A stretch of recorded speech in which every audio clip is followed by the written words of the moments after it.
Welcome back to Mondays with Maury.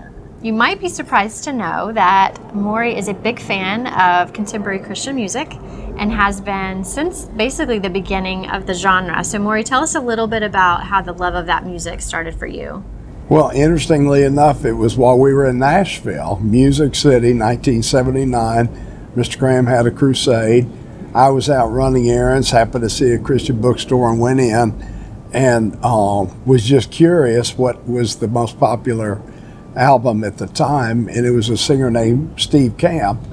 And so I started listening to that album and liked his music, and not very long after, I read about Michael W. Smith. I listened to some of his music, and then DC Talk, listened to some of their music, and then Michael came near Asheville in a concert, and I had a chance to meet him personally. And then DC Talk came right to Montreat College and had a concert, got to visit with them. So it was a wonderful way to realize, to talk to the artists themselves, and then realize what an impact they were making for teenagers at the time with all the trash that was on the radio. And it was just overnight, in a way, I can almost say, then I was totally sold on Christian rock. Wow.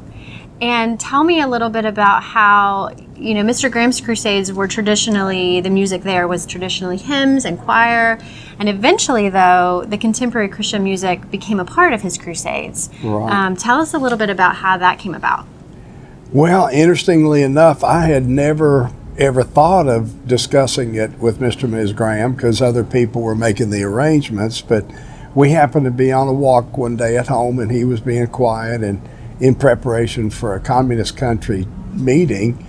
And just out of the clear blue, I know as the Lord just gave me inspiration to tell Mr. Graham that while I liked the contemporary music that they had at a crusade on youth night, that I just didn't think that the kids in today's world would like just one contemporary singer singing one contemporary song, that I thought that they were going to need something more that would really be a draw to get the teens to the stadiums, to be drawn by the music, but then for Mr. Graham to be able to preach.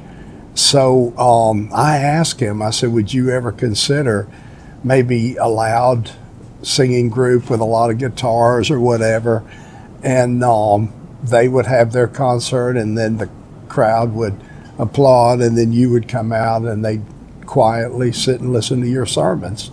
And he said, absolutely. He said, I would definitely do that. He said, I'm not sure if the rest of the team would agree with that, but he said, I totally agree with you as far as using a platform like contemporary music to get today's teens to come to the stadiums and then ultimately hear the gospel and respond. Wow. And that continues even today with Absolutely. Franklin's festivals. Yep. So that's pretty cool how that started and what that became. And Maury continues to have friendships with a lot of these people, these bands over the years. He's continued those friendships. So I know that that's been really special for you. Absolutely. Helps keep me young. Thanks so much for joining us, and we'll see you next time.